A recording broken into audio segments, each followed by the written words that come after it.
अगर हम फंक्शन की बात करें, जैसे हम सब लोगों ने बुक्स में पढ़ा होगा या कहीं न कहीं वीडियोज़ में किसी और प्रोग्रामिंग लैंग्वेज में हमने देखा होगा कि फंक्शन बेसिकली एक कोड का ब्लॉक होता है जो कि हमारे लिए कोई काम करता है। सिंपल शब्दों में अगर मैं आपको बताऊँ, जैसे हमारे घर में एक टेलीविज़न होता है। अब टेलीविज़न के अंदर कुछ फंक्शंस होते हैं, जैसे पावर ऑन करने का फंक्शन होता है, ऑडियो इंक्रीज़ करने का, डिक्रीज़ करने का होता है, चैनल को चेंज करने का होता है। तो ये एक तरीके के कोड हैं जिनको अलग-अलग ब्लॉक में रखे जाते हैं। उस ब्लॉक को हम लोग फंक्शन बोलते हैं। अब इस फंक्शन को आप डायरेक्टली कहीं न कहीं यूज़ नहीं कर सकते।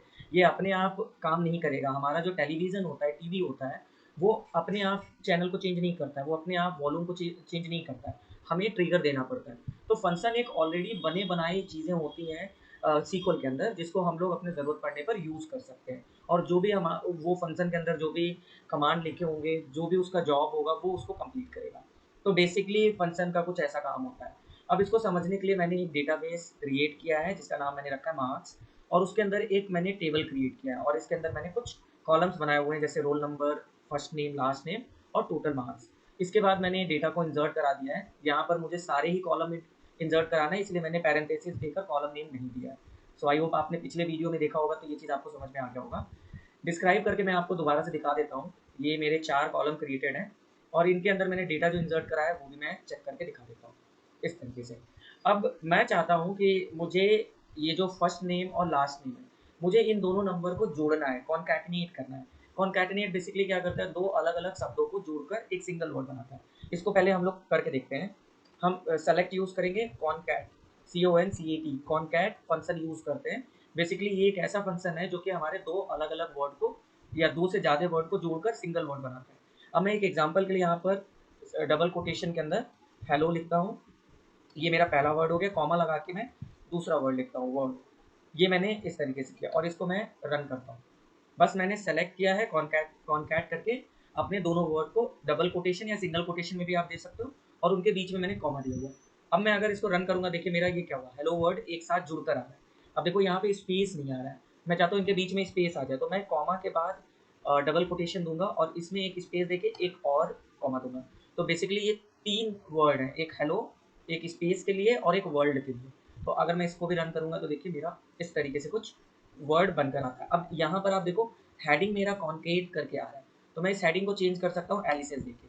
तो एज यहाँ पे मैं लिख देता हूँ फुल नेम, तो ये जो मेरी हेडिंग है वो चेंज हो जाएगा। तो लेट्स सी, इसको रन करके देखते हैं। तो ये देखिए मेरी हेडिंग जो है वो चेंज हो गई। तो एज कीवर्ड हम लोग यूज़ करते हैं एलिसेस देने के लिए, और ये मेरा नेम हो गया कॉलम का। अब यही काम हम लोग इसके साथ करना चाहते हैं। जैसे ये जो मेरा डेटा है, इसमें एफ नेम और लास्ट नेम जो है, दोनों कहीं न कहीं दोनों कहीं न कहीं ये अलग-अलग हैं। सो अब हम चाहते हैं कि इनको मैं सिंगल एक वर्ड के अंदर करके करना चाहता हूँ। तो मैं लिखूँगा सेलेक्ट कॉन्कैट कॉन्कैट। इसके बाद मुझे इन दोनों कॉलम के अंदर, मतलब एफ नेम और एल नेम, अगर आप कॉलम नेम डिफाइन कर रहे हो तो आपको सिंगल कोट के अंदर नहीं लिखना है। ये चीज़ ध्यान देना है, क्योंकि वो ऑलरेडी कहीं न कहीं पूरे कॉलम को आप चेंज कर रहे हो।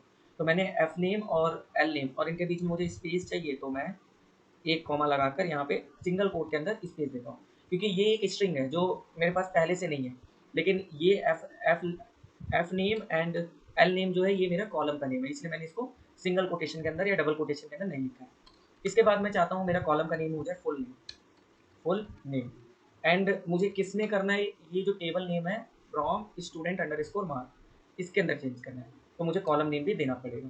अब मैं अगर इस कमांड को रन करूँगा, देखिए क्या होगा, ये मेरा कॉन्क्रीट करके जो नेम है वो लेकर आ रहा है हमारे पास। हम चाहें तो इसको कहीं और भी यूज़ कर सकते हैं बाद में, वो डिपेंड करता है कि हमें क्या करना है। तो इस तरीके से आप कॉन्क्रीट फंक्शन यूज़ करते हैं।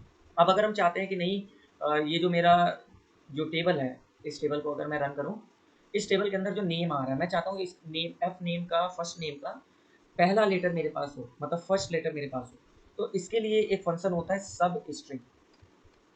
सब स्ट्रिंग एक फंक्शन होता है जो हमारे कॉलम में से, जो कॉलम के अंदर जो वैल्यूज हैं, जो स्ट्रिंग है, उनमें से कुछ जो कैरेक्टर्स है उसको आप निकाल सकते हो, एक्सट्रैक्ट कर सकते हो। तो जैसे मुझे फर्स्ट नेम में से एक्सट्रैक्ट करना है, तो सेलेक्ट सेलेक्ट सब स्ट्रिंग के बाद आपको देना होगा किस कॉलम से आप एक्सट्रैक्ट करना चाहते हो। सबसे पहले मैं वेरिएबल में दिखा देता हूँ। जैसे एक सिंपल स्ट्रिंग लेता हूँ, हेलो, हेलो में से मुझे एक्सट्रैक्ट करना है। अब हेलो मेरा एक स्ट्रिंग है जिसको मैंने डबल कोटेशन के अंदर लिखा है। अब यहाँ पर आपको कॉमा के बाद स्टार्टिंग पॉइंट देना है। तो मैं फर्स्ट मतलब ये मेरा एच जो है ये 1 है, ई मेरा 2 है, एल मेरा 3 है, फिर ये वाला एल 4 है और ये ओ जो है ये 5 है। तो 1 से स्टार्टिंग होता है हमारा। तो 1 से मुझे स्टार्ट करना है और इसके बाद हम लोग लिखते हैं लेंथ, कितना लेंथ मुझे चाहिए। जैसे मैं अगर 2 लिख देता हूँ तो एच ई आउटपुट में मेरे पास आएगा। मैं इसको रन करके दिखाता हूँ आपको। सो ये मैंने रन किया, देखिए हेलो में से एच ही आ रहा है, मतलब ये स्टार्टिंग पॉइंट हो गया और ये लेंथ हो गई। अगर मैं केवल 1 दूंगा तो देखिए केवल एच मेरे पास एक्सट्रैक्ट होकर आएगा, केवल एच आया। लेकिन अगर मैंने यहाँ पे मान लो 4 दे दिया तो स्टार्टिंग पॉइंट मेरा 4 है, तो 1 2 3 4 एल मेरे पास एक्सट्रैक्ट होकर आएगा। मैं इसको रन करके दिखाता हूँ। तो ये देखिए एल मेरे पास एक्सट्रैक्ट होकर आ रहा है। अगर मैंने 4 की जगह पे 5 लिख दिया तो ओ मेरे पास एक्सट्रैक्ट होकर आएगा। तो सब स्ट्रिंग क्या करता है, आपके स्ट्रिंग में से एक्सट्रैक्ट होकर कहीं ना कहीं हमारे पास आउटपुट में आता है। अब मैं चाहता हूँ कि यही काम मुझे इसमें करना है, पूरे कॉलम के साथ करना है। तो मैं इसी कमांड को कॉपी कर लेता हूँ। इस बार मैं यहाँ पर एफ नेम दूंगा। एफ नेम बेसिकली कॉलम का नेम है। मैं चाहता हूँ मुझे पहला वर्ड फर्स्ट से स्टार्टिंग करना है और पहला वर्ड यानी कि लेंथ 1 होनी चाहिए, एक्सट्रैक्ट करना है फ्रॉम स्टूडेंट मार्क इस टेबल से। सो अगर मैं इसको रन करके दिखाऊँ, देखिए क्या होगा। तो जितने भी फर्स्ट नेम थे उसका पहला लेटर मेरे पास आया। अगर यही मैं 2 कर देता हूँ तो मेरे पास 2 लेटर उनके नेम के फर्स्ट 2 लेटर हमारे पास होंगे। तो इस तरीके से आप सब स्ट्रिंग यूज़ करके कोई भी स्ट्रिंग से या कॉलम में कोई स्ट्रिंग वैल्यू डाला हुआ है वहाँ से आप एक्सट्रैक्ट कर सकते हैं। बस ये याद रखना है, ये स्टार्टिंग पॉइंट होता है और ये आपका लेंथ होता है।